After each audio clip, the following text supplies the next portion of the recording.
Olá pessoal, tudo bom? Hoje eu e Roberta damos início ao primeiro telejornal 2023 da UNP. E o assunto de hoje abordado é sobre ansiedade. Pois é, pessoal, escolhemos esse tema hoje, tendo em vista a grande demanda das pessoas querendo estar debatendo sobre a ansiedade. Afinal de contas, hoje é o transtorno mais comum na nossa sociedade. Então, a nossa repórter Júlia foi às ruas para entrevistar alguns dos nossos alunos aqui nos corredores da UNP. Boa tarde, hoje estamos aqui nos corredores da UNP com o aluno Lucas e vamos fazer algumas perguntas para ele. A primeira, o que você entende sobre ansiedade? Bom, eu tenho ansiedade e sofro desse mal, porém eu faço tratamento com psiquiatra e faço acompanhamento psicológico. E a ansiedade trouxe inúmeros sintomas na minha vida, como palpitação, eu ficava muito nervoso, não queria sair de casa, foi aí que eu desencadeei a síndrome do pânico e faço uso de medicamentos até hoje. E hoje em dia, como é que você consegue lidar com essa situação desses sintomas? Hoje em dia eu faço acompanhamento com psiquiatra e psicólogo. Eu notei que eu estava tendo muita dificuldade no trabalho e nas atividades do dia a dia, por isso que eu resolvi procurar ajuda. E hoje eu vivo uma vida bem melhor. Então, muito obrigada pela sua participação. Beijos. Boa tarde, e agora estamos aqui com outro aluno, o aluno Marcos. Vamos fazer algumas perguntinhas para você. O que você entende sobre a ansiedade? Particularmente eu não tenho muito conhecimento sobre a ansiedade, mas eu conheço algumas pessoas no meu convívio, em casa mesmo, e amigos também, que eles sofrem de ansiedade. E quando você está assim com eles, quais são os sintomas que você percebe que eles estão? Normalmente os sintomas que eles apresentam, né, nervosismo, um pouco de suor, uma ansiedade que eu digo, tipo, quando está próximo de algum evento, de alguma coisa acontecer, dores de cabeça, até mesmo insônia também. Normalmente eles são muito ativos na madrugada.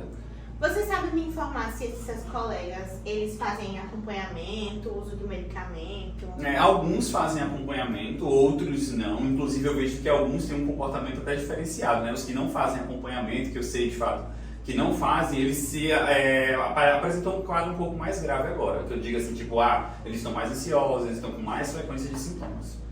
Tá bom, então, eram essas perguntas e muito obrigada. E agora a gente está com uma aluna que se chama Daiane e vamos fazer algumas perguntas para ela. A primeira o que você entende sobre a ansiedade? A ansiedade é normal e ela pode ser indicada também como uma doença. No meu caso, eu tenho ansiedade, eu sofro de ansiedade e eu percebi que eu precisava procurar ajuda com alguns sintomas que eu vinha sentindo. Por exemplo, quando alguma coisa não saía do meu jeito, quando eu comecei a não a mutilar, mas tipo me rasgar, quando eu tinha crise sem razão na madrugada e eu percebi que eu necessitava de ajuda de um psicólogo e foi aí que eu procurei não precisei de ir em medicamentos, fui diagnosticada com ansiedade e hoje eu lido melhor com ansiedade pelo fato de fazer um tratamento. Você sente diferença entre estar fazendo e quando não está fazendo? Sinto muita diferença. Antigamente eu tinha muitas crises, principalmente nas madrugadas, e eram assim, várias vezes, repentinamente. Hoje em dia eu já consigo me controlar mais, eu já consigo, quando eu sei que eu vou ter uma crise, eu já consigo me autocontrolar. Muito obrigada. Bom pessoal, voltando aqui para o nosso estúdio, a gente pôde observar que a nossa repórter Júlia, ela entrevistou 3 pessoas com 3 tipos de ansiedade diferentes e com isso a gente teve algumas conclusões. Exatamente, Felipe. As abordagens foram bem bacanas porque a gente pôde observar diferentes perfis, né? Um aluno, por exemplo, ele não chegou a relatar que tem ansiedade, mas ele percebe a ansiedade em alguns familiares, alguns colegas. Então foi bem bacana porque a gente pôde ver que ele falou da convivência, né, em questão e como ele percebe como as pessoas vêm tratando a ansiedade, né, a importância de se tratar a ansiedade.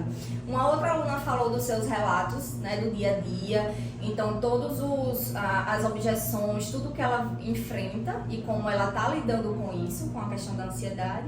E uma outra aluna a gente pode observar até a primeira entrevista que ele tem um transtorno maior em decorrência da ansiedade, que no caso é a síndrome do pânico. Então, o que seria a síndrome do pânico? Uma ansiedade inicial não tratada. Então, vemos que o aluno Lucas, ele precisou de um tratamento mais a longo prazo, então tratamento com psicólogo, com psiquiatra, entrou tratamento também medicamentoso, né? Então a gente vê a importância de um tratamento, de tratar a ansiedade com seriedade, porque se não for tratada rapidamente, a curto prazo, ela pode estar virando aí outras patologias, né? Como o transtorno do pânico, como o toque, por exemplo, e outras questões. Exatamente. E com isso, a gente finaliza o nosso jornal e muito obrigado por vocês, telespectadores, que estão aqui assistindo a gente. Beijão. Beijos, até a próxima.